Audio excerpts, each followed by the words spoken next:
Voilà, na pesi lo bote belé, batata ba maman, bilengi basi, boza ebelé, bande konangai, basi mibali, je voulais dire, boza ebelé, kolanda biso partout, na République démocratique du Congo, pourquoi pas, bipa inyo so mosili bako ya kitoko koza na biso, na kati na émission mokolo malelo, agoplis, chaîne na bino no bakaka, il faut aimer, il faut s'abonner massivement pour que nous avons vraiment besoin de vous. Même ça, chaque fois que tu as la kawa pour na bino, bino pe bozala pour na biso, biso tu as na posa na bino, nenti bino pe bozala na posa na biso, papa, maman, vraiment, mais kaka chaque fois que s'abonner, mon place ngonga nezali.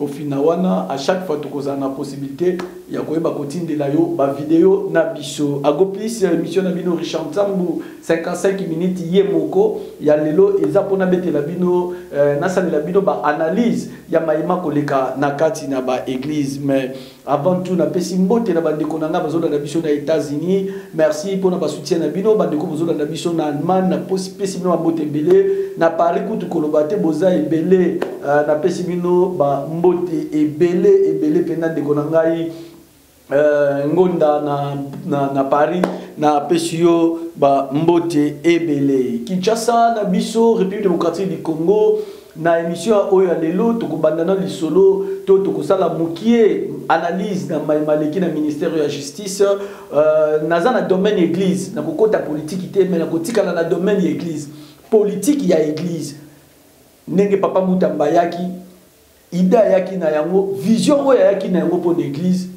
pe lelo départ na ye tokomeka kobeta mwa lisolo tokobeta lisolo ya émission ya lelo batata ba mama milulu ya munene zo se préparer le 30 juin na esplanade ya palais du peuple milulu oyo confession religieuse ya munene otobengi na kombo ya cure oyo kamba makabongo na son éminence le docteur de Lokamba ezali ko préparer pour na le 30 juin oyo tokobeta lisolo na yango na kati na émission ya lelo na émission ya lelo tokobeta lisolo ya Senko na SCC pe masolo ya ba confession religieuse face ya politique tokobeta pe masolo na yango bongo na suka na yango nde na loba kaka bino na bandako bosala conclusion pe bokotinde la biso ba suggestion na bino ekozala malamu mingi.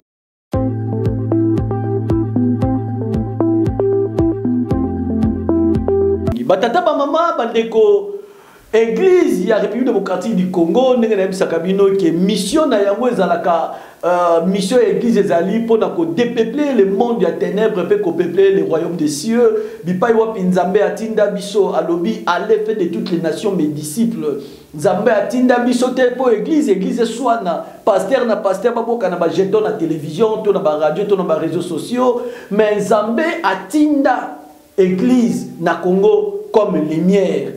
Alobi, vous êtes la lumière du monde. Atindi, église na Congo comme sel, mungwa. Alobi, vous êtes le sel du monde. Batata ba maman, est-ce que mission oyo nzamba peselaka église?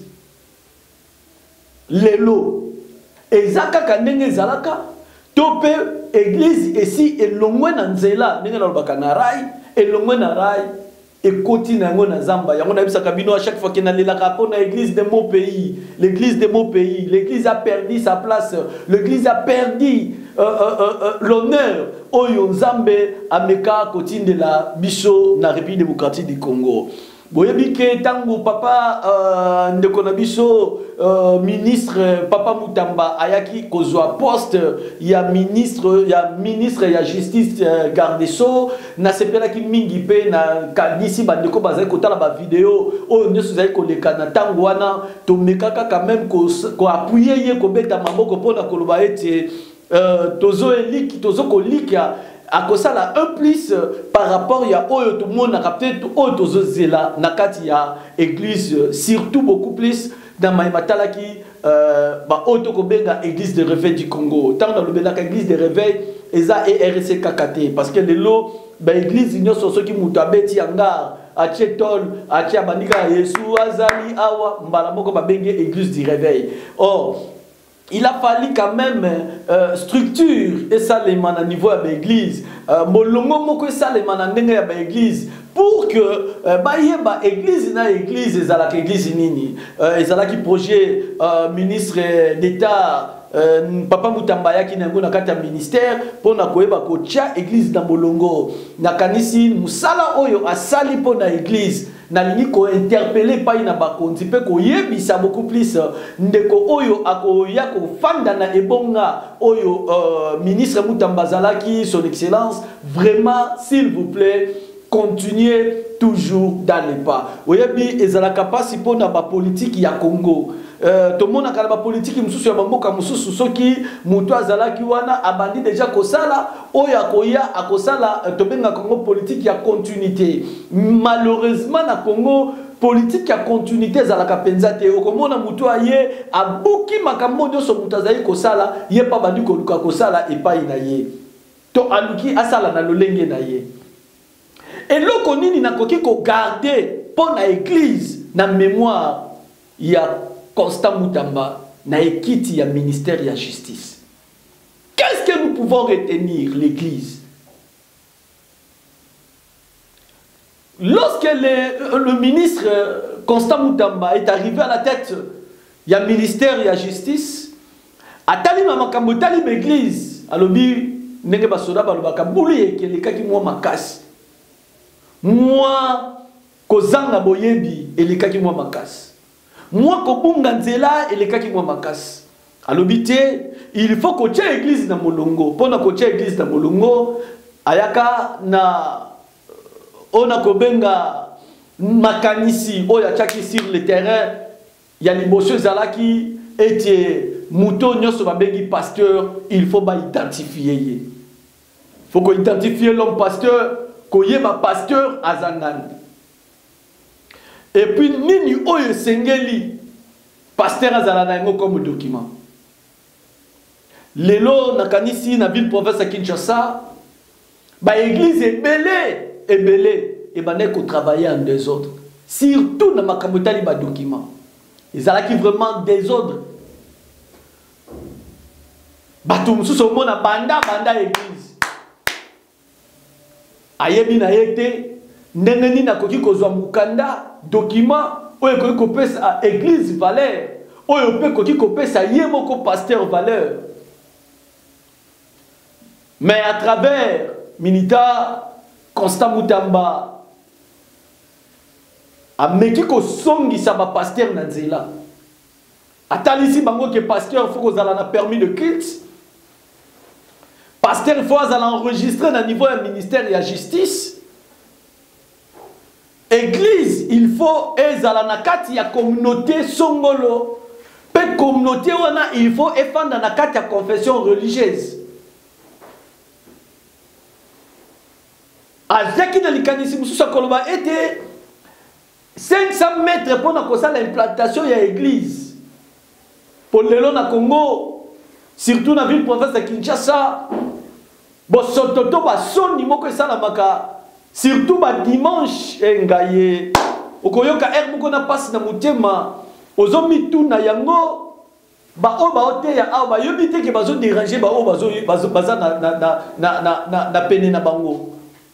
Église 61 A na 61 B église moko, c'est-à-dire 61 A ba tia église 61 B A plus ba tia église Abyss, voilà, Bachep église. Mokomona na moment ya culte, bato bazana 60 babandi kobeta maboko. Pendant que bao bazana 60 bis, bango tango ero, bango bakuna babandi mateya, koto babandi koyemba. Il faut se demander où on se demande où sommes-nous. mais Minita Costa Mutamba tango kotaki ayaki na likanisi wana ya 500 mètres. Malheureusement totikali komona yango te likambo ya 500 mètres. Na ekote na ebimeli na ye, oui c'est que vrai que je ne sais pas, ceux qui te koloba c'est le plan Nzambe fait mission na ye silaki. Topé to koloba était mission na ye katani na nzela. Mais ici accueilli au moment où je vous parle, il n'est plus à la tête, il y a ministère, il y a justice. Maintenant la personne qui va remplacer ministère, na ministère, il y a justice, est-ce qu'elle a appliqué les Kambouana? Est-ce qu'elle a appliqué le principe wana? Il y a église, il y a 500 mètres. Parce que Zalaki Likanisimo louable, comme on dit en français. Et Zalaki Likanisimo impeccable, mesdames et messieurs. Et Zalaki Likanisimo vraiment acclamé. Pour que le pasteur ait l'implantation de l'église. Tous les sous soutien à 20 moutaké église, na 22 pe moutou soyez à l'église. Non. Non.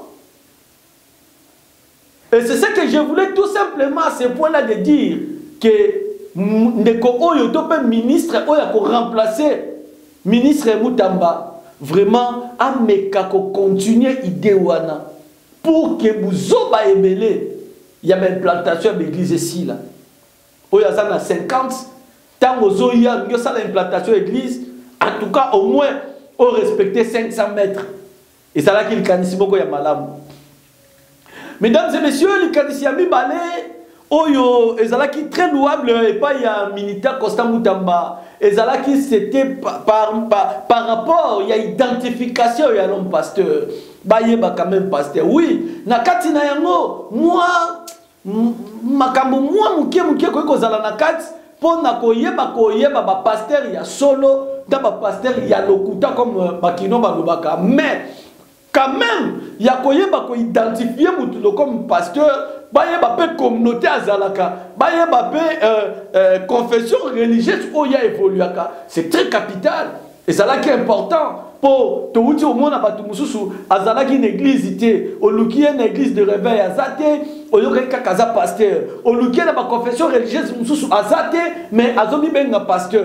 Il y a un pasteur, il y a une communauté, ceux qui des autres alliés, il y a un pasteur, il y a Wapi. Mais il y a moins.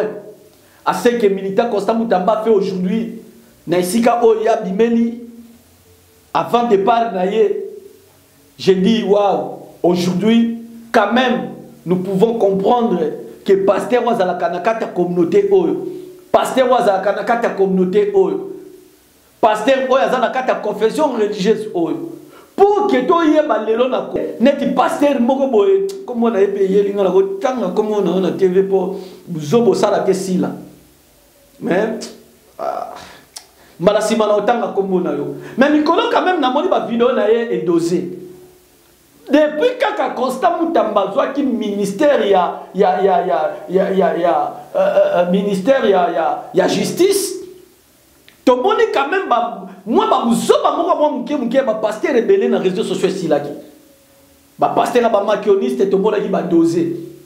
Pasteur ba kendaka ko escroquer bat.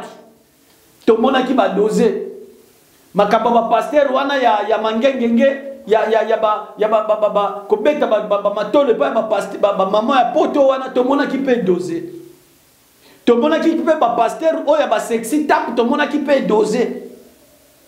Tomona ki ate si l'union sauté mais to senti quand même pasteur rebelle mais ki kozonga quand même na nzela. Na pasteur ba yaka na ba compétition mituka na réseaux sociaux.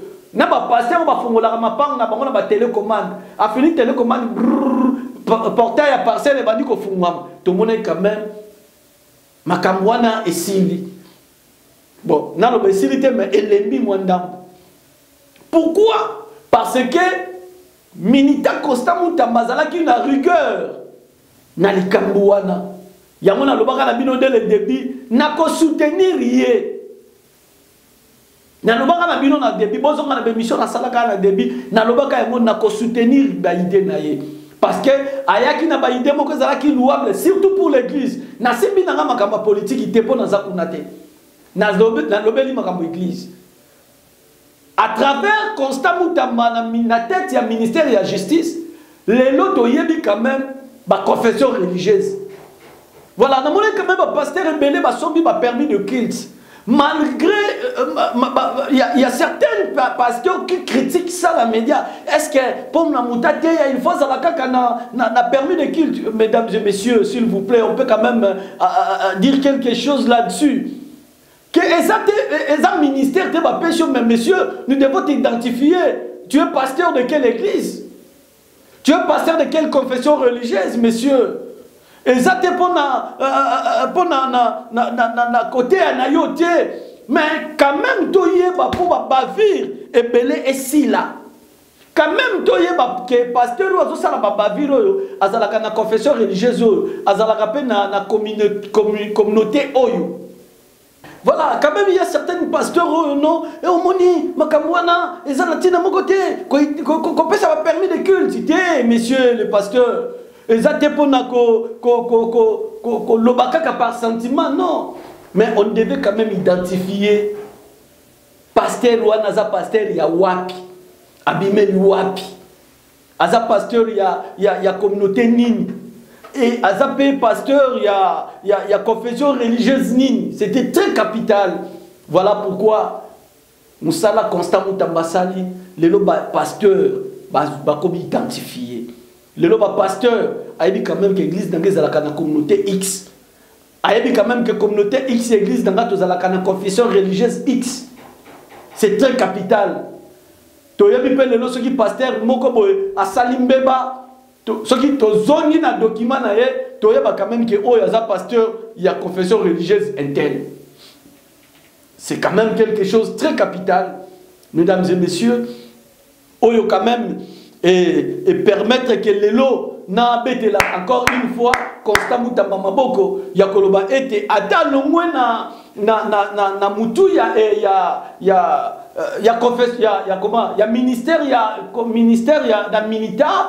ministère ya justice, mais quand même atiki ba prêtre et tu as quand même dans la mémoire, il y a un pasteur pour dire que grâce à Minita Constant Moutamba, nous avons permis à la culte, nous avons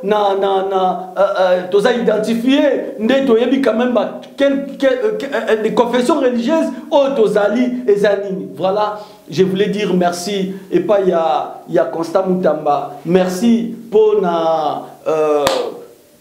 kozala na tête il y a Minita et il y a ministère de la justice et ça dit que les lots bah église quand même certaines bavures que nous étions en train de voir dans les églises ça quand même diminué et ça sous une déguisala qui était côté kuna bravo. Voilà, nous voulons aussi féliciter les églises qui ont eu quand même le temps d'aller s'enregistrer. Vraiment merci. Na fier les leurs que je vis moi-même. Na meke kotambola na ba confession religieuse comment na ndenge nini ba pasteur ba s'identifier et ba pasteur ba permis de culte. Je dis un grand merci na église na confession religieuse et à RSC surtout. Pourquoi? Parce que beaucoup de pasteurs bazalaki na kata RSC wana bazalaki non identifiés. Beaucoup ils ont travaillé dans les désordres. Beaucoup, je dis bien beaucoup. Bah au contredire ngaïté. Bah ça est belé. Église les alaka tana documenté. Église les alaki atana identification mon côté. Yé mon côté alaki atana document mon côté là qui sera qu'il y a pasteur.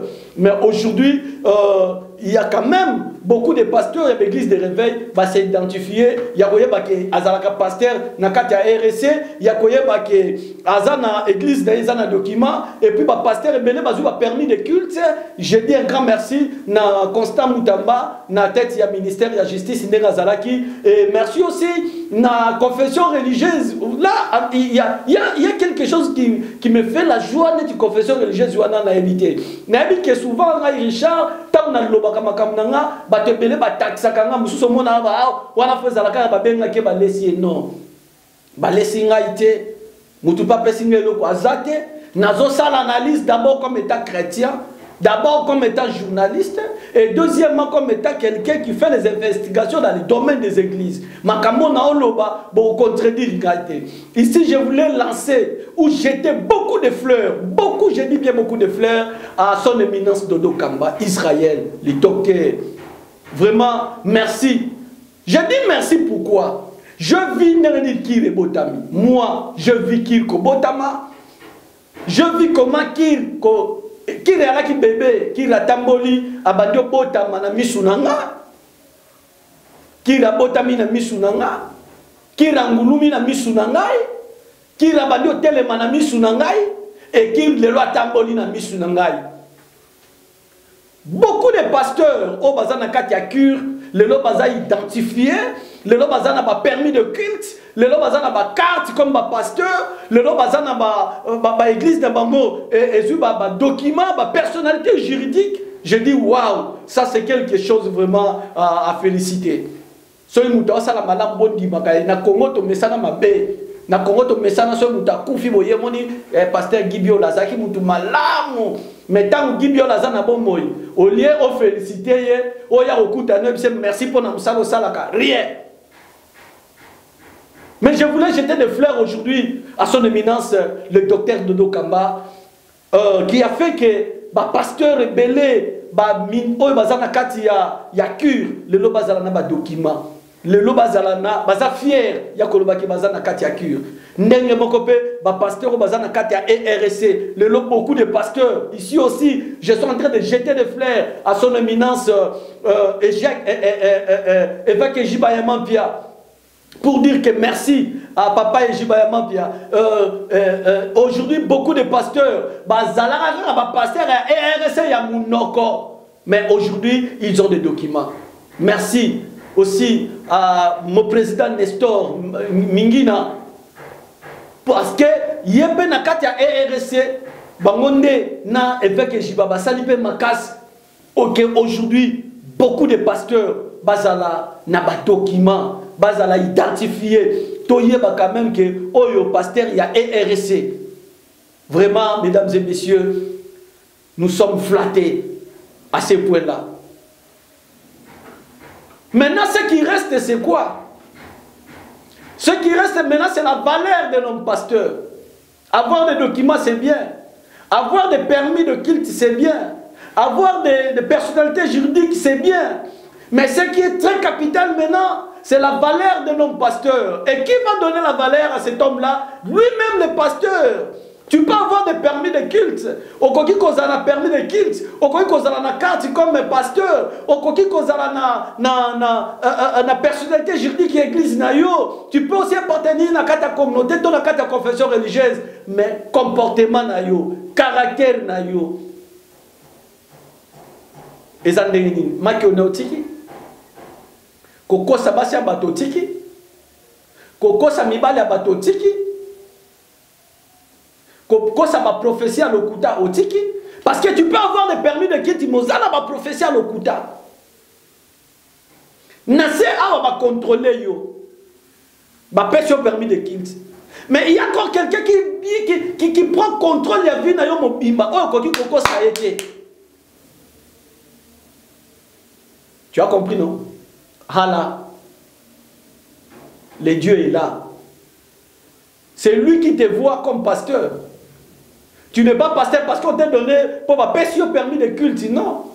Osa pasteur te pose la carte, il y a pasteur, non. Osa pasteur te pose là ta col pastoral, tu là ta banzambala pour mikolo, ba pasteur ba lula banzambala na ba col pastoral. Non. Est-ce que nzamba yebisa ko za pasteur? Est-ce que ba makio na otiki? Est-ce que babuzoba oyo zalaki kosa lotiki? Tant constant mutamba longwe nenga a démissionné na ye. Ezala ba pasteur rebelle ba beti maboko, ba zebele. Ah ya kanisa ki, ya yela ki biso ote, ayaki kocha ordre. Ba tebele ba nga ordre te na makabo église, ayaki kocha ordre. Ordre a chaki wana ça va. Au moins que vous avez permis de quitte, au moins que vous avez identifié, ça va. Ça va. Vraiment, je veux dire aux hommes de Dieu, nous devons aussi prier pour cet homme-là. Il a quand même laissé des empreintes. Il y a Malam, il y a ministère, il y a justice. Mesdames et messieurs, l'église, il faut la valeur. Église, il faut bateau bali banda église, bazalaka na poser au côté église. Mais lelo bateau belé bazali banda l'église, bazo koka kokota en église à cause ya comportement, à cause ya caractère ya l'homme pasteur. Hier, j'étais en train de parler avec quelqu'un. Il me dit, mais excusez-moi, il n'est pas chrétien. Il me dit, mais quand on a les réseaux sociaux, pas pasteur, on a une église de réveil. Bon, il parle de l'église de réveil, vous savez, aujourd'hui, quand tu n'es pas catholique, tu n'es pas protestant, il faut mettre une église de réveil. Voilà pourquoi au début, j'avais dit que merci, parce que maintenant, nous savons qui est là l'église de réveil. Je lui ai demandé, mais pourquoi? Il me dit, mais non. Ce sont des gens qui, quand tu es avec eux, tu ne sais pas l'amour. Effectivement, beaucoup de pasteurs sont bolingoté. Beaucoup de pasteurs bolingoisate. Ba pasteur ba soit na bango na bango, ba pasteur ba bunda bango na ba réseaux sociaux. Comment un homme qui se dit un homme de Dieu peut amener quelqu'un à la justice? Ça aussi. Aujourd'hui, quand tu as un problème avec un pasteur, tu sens le pasteur qui t'appelle au téléphone pour te dire que yo, na okangiso. Ah! Pasteur.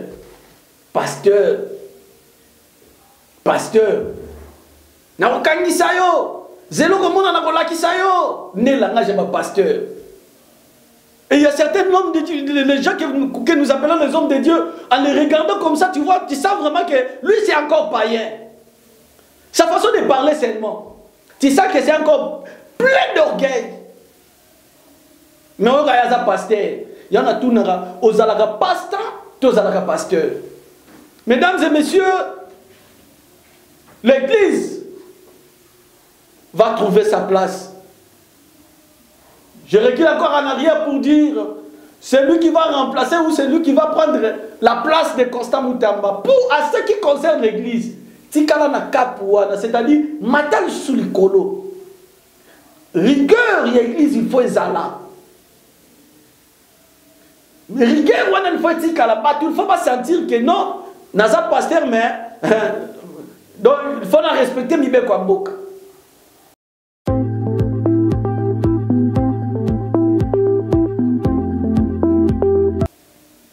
Église.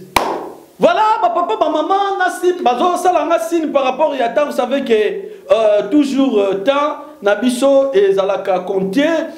Je voulais aller toujours dans le cadre de Molingo, dans le cadre de l'église, pour annoncer un événement. Non, mon année, nini, événement où est-ce oui, événement où waouh. Merci pour la bande de Koyo. Déjà, j'ai dit merci. Événement oyo est terrible. Terrible. Et là, je vais dire quelque chose là-dessus. Pour na batu nyoso babenga makaba chrétien. Il y a un événement qui se prépare ici, aux provinces de Kinshasa, le 30 juin, dans le niveau esplanade du Palais du Peuple.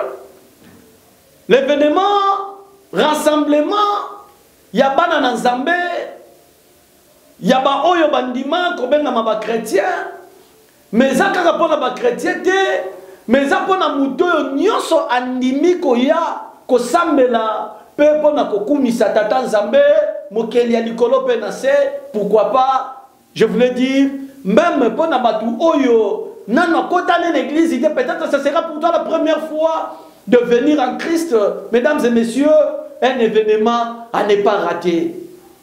Laissez-moi vous dire quelque chose là-dessus avant de continuer. Vous savez, Dieu nous a appelés pour dépeupler le monde des ténèbres et peupler le royaume des cieux. Kolongo la bateau bazana molili, kokotisa bango na kati ya bokonzi ya likolo nde musala oyo nzambe abengela biso alobi allez faites de toutes les nations mes disciples. Comment nous devons faire les disciples de Christ?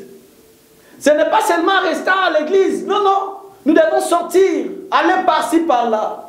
Et pour eux, ils ont choisi pour ce 30 juin, pendant que Tozo Kundola 65e anniversaire, il y a indépendance, il y a République démocratique du Congo, même Mukoloana, à travers Bango, tout comme à niveau il y a stade, pardon, à niveau il y a palais du peuple, pour louer Dieu, pour adorer Dieu, pour exalter Dieu, pour acclamer Dieu, pour dire à l'Éternel, Seigneur, merci d'avoir jusque-là continué à protéger et à garder la République démocratique du Congo face à ses ennemis. Mesdames et messieurs, voilà pourquoi j'ai dit le 30 juin Oyo et Koyinda. Un événement préparé par son éminence. Un événement préparé par son éminence, l'archevêque Dodo Kamba, le docteur, l'homme sage, mesdames et messieurs, le 30 juin, dans le niveau de l'esplanade, il y a palais du peuple. Je connais comment ma pasteur y a Congo Bazalaka. Je connais comment le Congolais, les chrétiens congolais réfléchissent. Si vous voulez me pousser à parler des choses, laissez-moi vous dire que beaucoup de gens seront surpris dans l'événement Wana. Parce qu'il y a certaines personnes qui, ici je parle comme étant chrétien, et je parle aussi comme étant journaliste, je fais mes analyses seul. Personne ne m'a poussé de dire ça. Personne ne m'a donné ne fût-ce qu'un franc pour le dire. Je suis venu avec mes propres moyens. Je fais l'émission à part mes propres moyens. Et j'ai dit cela pour la gloire de mon Dieu, pour le royaume des cieux. Mesdames et messieurs, beaucoup de gens seront surpris. Bato Bali Banda, Bazo Zela, échec. Il y a événement Oyo, les 30 juin. Vous serez surpris. Ça, je vous dis. Pourquoi je dis cela? Parce que j'étais quelque part, je suis passé quelque part. Il y a des gens qui murmuraient, ah, biloko na torota la bango, baosa l'ampiaka. Mais je l'ai regardé. En réalité, c'est un homme, c'est les gens que nous appelons les hommes de Dieu. Celui qui prépare l'événement là-bas, c'est un enfant de Dieu. Un homme de Dieu comme toi. Donc, Moutois a préparé Miloulou à Mounene Oyo. Aza Moutounanzambi, Aza pasteur, Aza évêque, son éminence Dodo Kamba. Yem Tazo préparé Miloulou. Ensemble, na confession religieuse Tobegi Cure. Bande Koyaki, na Betel Bino Maboko Makasi. Merci pour la Moussala Bozo Sal. Mais pendant ce temps-là, il y a certaines personnes qui sont de trop loin, qui regardent, qui attendent que l'événement ait échoué. Basambala na batobija. Oui, na sekara basambala na batobija. Baza bato bazala kawana, yazo zelaka ke événement ya mutu et ça la piaka pour ya beta maboko. Papa, mais je me suis posé des questions. Qu'est-ce que tu vas gagner? Parce que eloko ki rezo sala pona bokonza likolo. Yo za pasteur, tango bengi sa batu l'église zo baya osambela baya pona bokonza likolo. Oyo ba bengi se baya na palais du peuple ba boya pona bokonza likolo. Mais yo zo sambela ozana makanisi ya mabe na kati no ozolo ba ke événement wana et ça la mpiaka. Ah! O gagner nini? Yebisa ngana no gagner nini? O gagner nini? Parce que son éminence Dodo Kamba na lisanga ya bandeko ya kil bakoya okumisa batata na bangote bakoya okumisa bamama na bangote bakoya okumisa bana na bangote mais bakoya pona kokumisa nzambe oyo abenga yo soit disant pasteur na ministère oyo asala ke yo lataka kole pastoral oyo permetaka batu pe baya na église na yo mais yo ozosambela po événement wana échoué.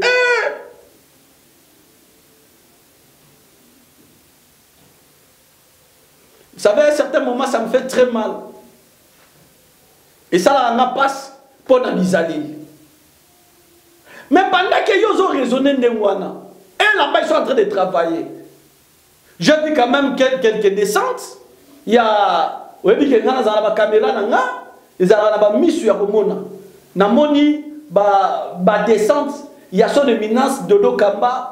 Ah, on a vu le professeur qui a sa zotambola. Akena Changu, Akena Funa, Asalaki na. Donc, Azotambola dans l'église pour annoncer cet événement, pour communiquer avec des pasteurs. Et puis, bino ba pasteur, bino ba pasteur Yakir, pour travailler ma casse. Parce que ici, je vous dis, tous les pasteurs de Kir, de travailler très fort. Très fort, très fort, parce qu'il y a certaines personnes qui sont là, c'est là-bas mon échec à Kir. Maintenant, je me pose la question, où sommes-nous? Dans quel pays? Quel genre des enfants de Dieu? Comme il y a un niveau de colère. Colère sainte, matinga, mafuta, ya molimo santo.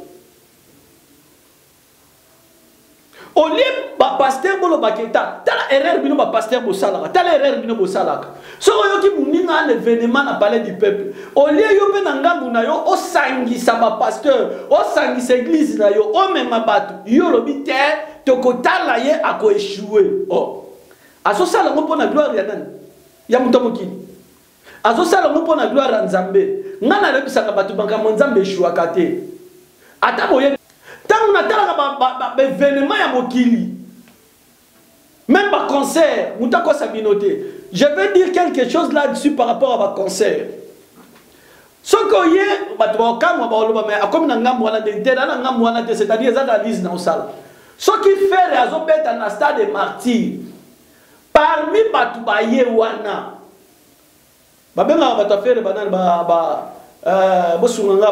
studio. Bagolois. Mais parmi bateaux Bagolois baye, au coup tapé bateau fali pe baye, bazawana. Ata baye, yoka siko tala tas gwere. Ata baye po na koseka fere, na zobe na sanswana, ata baye po baseka, mais tangu bateau bakotala misu na stade parmi nombre bateau bayaki ba compter bango ba bayaki. Nenge mokope. Ce qui peut faire, azobeta na stade, bato a faire baye, ata baye pour passer kafali, mais tangu ba caméra azotambola, aotambola azotala na kata stade, biso de ce tokoloba, fallait atondi ça qui est. Nenge mo pe na vita na imana. Ce qui vita aoyamba équipe libanda, azobeta na stade marti, au mona ba imanye pe baye. Ata so tele ba imane pe baye ata baye po passer ka vita mais ba so bi pe biye ba to compter bango parmi bato bayaki na stade to lobate ke bato bayaki 60 bazalaki ya vita 20 bazalaki ya vita tete to loba bato nyonso baye kota la match bazalaki autant. Donc c'est pour dire aux pasteurs, mesdames et messieurs, que quand il y a un événement préparé par l'église, corps du Christ en général, c'est-à-dire toi comme étant que pasteur, tu as un travail à faire. Ton travail c'est quoi? C'est d'aller aussi annoncer, de dire aussi aux autres, même les membres de ton église, de partir. T'es un événement, il faut tokende. Tokende. Frères et sœurs dans le Seigneur, tokende. C'est comme ça, ça sera le 30 juin. Malheur à ceux qui attendent que diable a gagné. Pour diable, on a gagné. Je dis ça comme attaque à enfant de Dieu. Je dis ça, ça m'engage que moi. Je dis et je le répète, que diable a gagné. Na miloulou oyokir a préparé le 30 juin.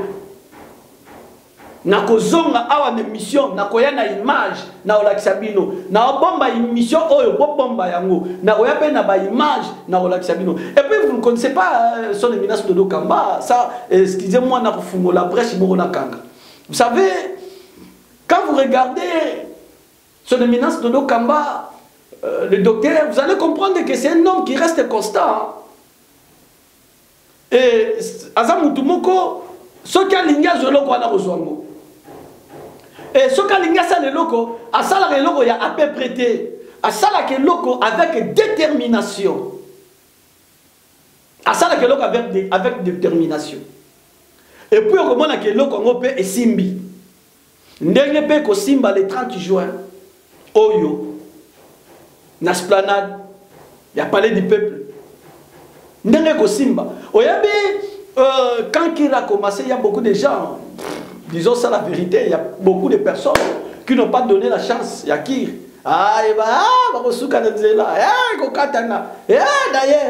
d'ailleurs. Mais je vous dis, moi qui vous parle, je vis Kir Kobotama. Namoni Kira Ngulumi, Namoni Kira Telemi, Namoni Kira Tamboli. Donc, cet homme-là que j'appelle son éminence de Nokamba, que je salue aussi en passant, avec l'équipe forte, Oyazan Bango, a commencé par l'évêque Ben Loabeya, que je salue aussi, grand mobilisateur, que j'appelle aussi le docteur Kalouki David, un homme très fort dans la sensibilisation. Et Nabana Yakir Moussousou, moi, je suis en train d'accepter que Kosimba et les 30 juin, parler du peuple wana, planade wana et Boukana. Pendant que yo, osana kwena yo, oso préparé, oso lo bato kotala bango bako échouer. Je dis et je le répète à tous les pasteurs de Kir, à tous les enfants de Kir. L'événement, ce n'est pas pour Kir, mais c'est pour le royaume de Dieu. L'événement, ce n'est pas pour son éminence, le docteur Dodo Kamba, mais c'est pour Dieu. Mettez la main dans la pâte. Travaillez dur. Nous sommes encore quelques jours ici, poto comme lundi, parce que ça sera le lundi prochain. Oyo, événement, il y a le 30 juin. Dans les sika on a le barake, ba chrétien faut bozana molingo. Dans les sika on a lelaka pour dire que les chrétiens ba chrétien balinga na kate. Bino pe mukolo confession religieuse na bino kozala na milulu. Boye ebele. Vous comprenez? Boye ebele, bosenga pe batu muso ba chabino poa, nenga ba kino ba lobaka. Parce que musapi moko le kota facilité. Et ça le la prière économique ouais ça la maka, ouais uti ko sala ma awa oyo papa na ejiba ya mapia badaki ko salisa awa prière pour la nation. Et ça prière pour la nation. Bah ça ko benga ba église. C'est prière pour la nation. Malheureusement, bien sûr qu'ils allaient préparer dans l'église de réveil comme confession religieuse, mais c'était pour tout le monde. Là-bas, nous avons vu les musulmans, on a vu les églises autochtones, on a vu l'église Liloba, on a vu. Mais pour confession religieuse Kir, eux-mêmes, ils ont choisi le 30 juin pour aller célébrer l'éternel, le Dieu des armées, le Dieu qui combat les ennemis de la République démocratique du Congo. Zambe, le sambo ekosala na stade na palais du peuple et pas une ambassade na Zambe Mukoloana yokisa banguna ya République démocratique du Congo soni. Vous vivez une crise de dignité et d'autorité. En cette période où vous vous sentez fragilisé, faible, il a plu au Père de vous envoyer une puissance.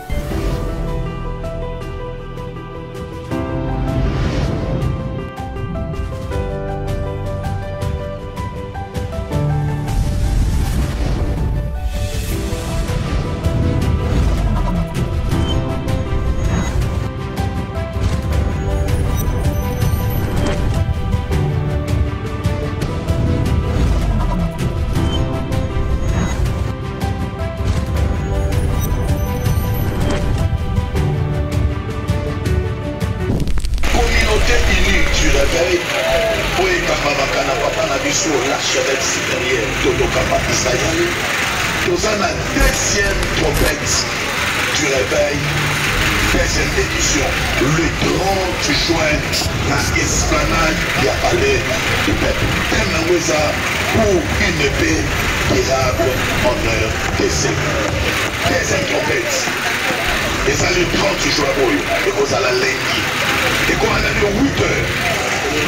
8 heures juste. Les jours là. On a invité la biso. La même maman n'y soit gambela. La même papa n'y soit pas yaya badeko n'y soit pas si pas gambela. Le 30 juin, biso n'y soit la esplanade. Il n'y a pas de biso n'y soit le 30 juin. La esplanade a parlé du peuple. De 8 heures. Yaya katobone la pour la boca la biso. Ceux qui ont congolais. Aux Congolaises, il y a Katolela. Tout ce monde a bandé pour la biso la SNL de Bazo Koussa. Tout ce monde a négé Bazo Fiolé. Tout ce monde a comment Bazo Kakabadou, comment le fils de biso n'est pas samé. Donc au tient l'Ika n'a pas chanté, n'a pas jamais roqué. Mais l'Ika n'a biso sa Koulouka Nzambe. Les Zamba expliquent qu'il faut salir la responsabilité. La mission mon est dans sa langue. Yakobo de la Ponapogolo, où est sa deuxième édition. On s'est invité à la mission le 30 juin, la esplanade, il y a parlé du peuple, et ce bandit de 8 heures. Et ça n'a pas tout, là, déjà, le 29 la Boutou, l'intercesseur, pas protocolaire, pas modérateur, pas chanteur. Déjà la Boutou, elle est 29. Togola la Nabamokuna, tout mobile, Tozo là, Tozo Lukanzambe, pour la préparation, il y a le 30. Maman, le 30 du jour, rendez-vous à Congo. Il y a qu'à toquer le monde de la Ponambo Canabiso. Aimez ça pour un pays durable. Pour une paix durable en air de ces que Yahweh je bénisse. Communauté unie du réveil, en collaboration avec toutes les églises de la ville-province de Kinshasa. Trompette du réveil, deuxième édition. 30 juin, comme thème pour une paix durable en République démocratique du Congo. Avec l'archevêque supérieur de Dokamba Israël. Et vous en esplanade, il y a parlé du peuple à partir de 8 heures.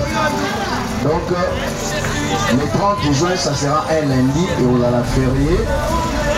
Alors, ici, vous en a parlé du peuple pour la repos de la Ponambo Guanabiso, thème Ezali pour une paix durable en République démocratique du Congo. Avec la l'archevêque supérieur de Dokamba Israël à partir de 8 heures. Ici, sur les esplanades, il y a parlé du peuple. Alors, Tika Nzamba Zorofu. Communiqué comme le biso, Badjente Manilini, Zolandango, communauté unie du réveil, en collaboration avec l'église de réveil, nous sommes à Kinshasa. Dans la journée spéciale, Triomphe du réveil, deuxième édition. Deuxième édition, nous avons le 30 juin, à 8h06. Nous sommes sur l'esplanade de palais du peuple. Normalement, nous avons thème central de la rebond de la mission sur le collaboration pour une paix durable en RDC. Et le mot mère évêque supérieur de Dokamba. Rendez-vous à ne pas manquer, communauté unie du réveil, en collaboration avec l'église de réveil, nous sommes à Kinshasa, à l'émission de Congo à Losango, dans l'esplanade à Palais du Peuple, dans le 8 heures, et le bon archevêque supérieur de Dokamba, au moment de Tambozani, une paix durable en RDC.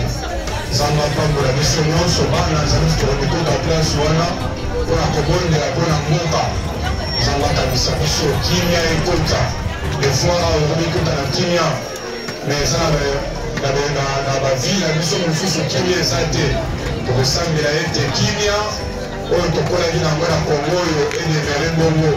Ba double esila, ba violation esila, Zambia sur la mboka. Le lambo kimia etanisama. même à commerce on va être on est là pour la mboka na yo pour que nous pas mourir na yo pe ils ont dépendre wana zambe akanisa bande commerce que banguna ya République démocratique du Congo bayoka soni à travers la prière. Et voilà pourquoi je fais l'appel à tous les enfants de Dieu. Je fais l'appel à tous les hommes de Dieu, des servantes de l'Éternel, de venir massivement soutenir ce jour-là l'église corps du Christ. Venez, Boya et Belé. Et ça jour le 30 juin. Et ça jour il y a l'indépendance. Ça sera le matin. Nakanisi na ba fiche bozomona oyo. Eza wana liboso etando na bino boya ebele batata ba mama botikala na ndaku te boya to kumisa nzambe elongo boya to sambela ensemble na confession religieuse kir boya to yebisa nzambe que le Congo nous appartient ndenge kaka to yaki na ba manifestation oyo uti koleka na palais du peuple oyo ba prière pour la nation. Venez aussi le 30 juin, venez, nous allons prier. Venez, nous allons prier. Malheur à toi, Tobija, et les Sambala. Tobija na ba Sambala, bazozela échec ya milulu oyo, il y a les 30 juin, oyo a préparé na kir. Je vous dis, karma, vous serez surpris. Je connais comment Dieu fonctionne et je sais comment ces hommes-là sont en train de travailler durement, jour et nuit, pour la récite ya eloko oyo. Et na zone du maquet et kozala malam et waouh, je vois encore comment son éminence Dodo Kababa s'est déchiré ce jour-là pour la prédication. J'aime quand il prêche. J'aime et ça la bien. Vous savez, au Congo, nous avons Dieu nous a bénis, nous avons beaucoup de serviteurs. Quand il parle de la part de Dieu, tu sens la chair de poule. Vous avez senti pendant que ça c'est le Saint-Esprit. Mais les docteurs de Dokamba te bien qui toquent. Boya et Pelé, Boya Koyoka et Kozala Malamuming. Mesdames et messieurs, nous avons un devoir à faire. C'est quoi? C'est annoncer la bonne nouvelle. Batu o baebi nzambe te baeba nzambe. Mais batu na baeba nzambe à travers bino ba église. Tant bino no boza bomoko bo lingana. Tant bozola ki sa image que boza bomoko yango iko permettre na batu baya dans le Seigneur baeba nzambe. Makambo leki belé ou esala ke lelo batu belé surtout ba payen mususu. Tant boza ba makambo l'église bazoboya à cause ya l'homme pasteur. Nakanisi na bémission ko yamba la sima na kolomela yango. Mais pour aller nous permettre que na sukawa na rendez-vous autoza na ngwa munene parce que ngonga nangi koki rendez-vous autoza na ngwa ya munene eza bongo le 30 juin na esplanade ya Palais du Peuple avec son éminence Dodo Kamba et puis communauté confession religieuse Mobimba auto bengi kir ba pasteur na beti c'était pour na koloba yo pasteur akir kotoza kolala pongité. Kolala pongité zala toujours dans le mouvement la Moussa Bato Bazaya Kolala pour que ce jour-là, le 30 juin, que nous puissions être là massivement.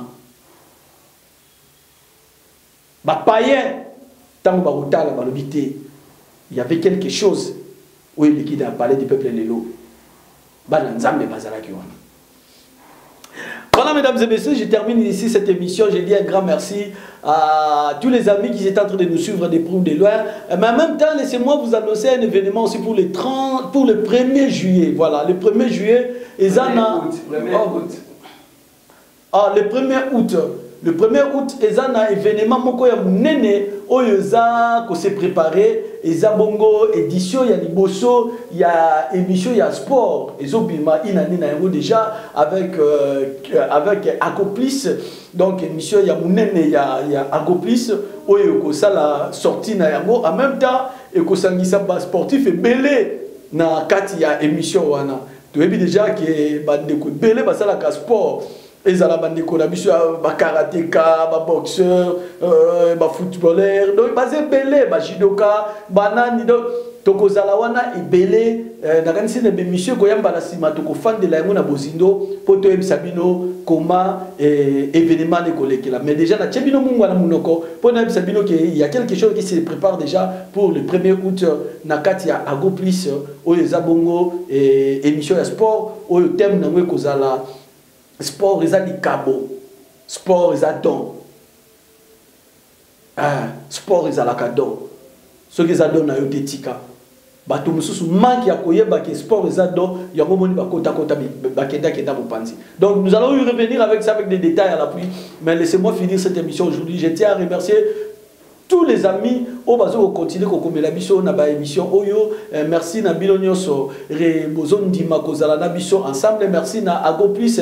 Là je pense déjà à la tête il y a Ago Plus, celui que j'appelle Guy Biola, l'homme imbattable. Yenda zawana pona kosimba Ago Plus mobimba ndenge bozali komonela yango na bilili. Je dis un grand merci na bandeko oyo bazali banda ya mboka pe ba bazana kati ya mboka pona ko yeba ko ba soutien na bino. Mais nako zonga na émission oyo pour vous montrer ce qui s'est passé na niveau ya Palais du Peuple le 30 juin avec communauté ya munene oyo to bengi confession religieuse kir batata ba mama botika ngala.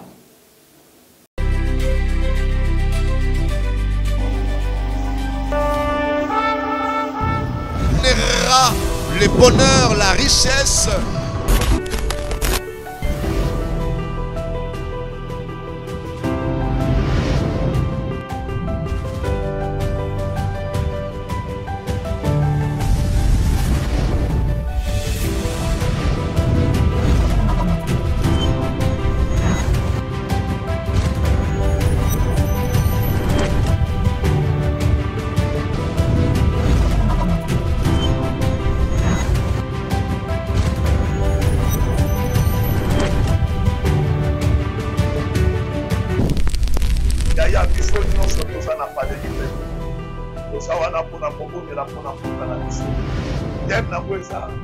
Pour unité durable.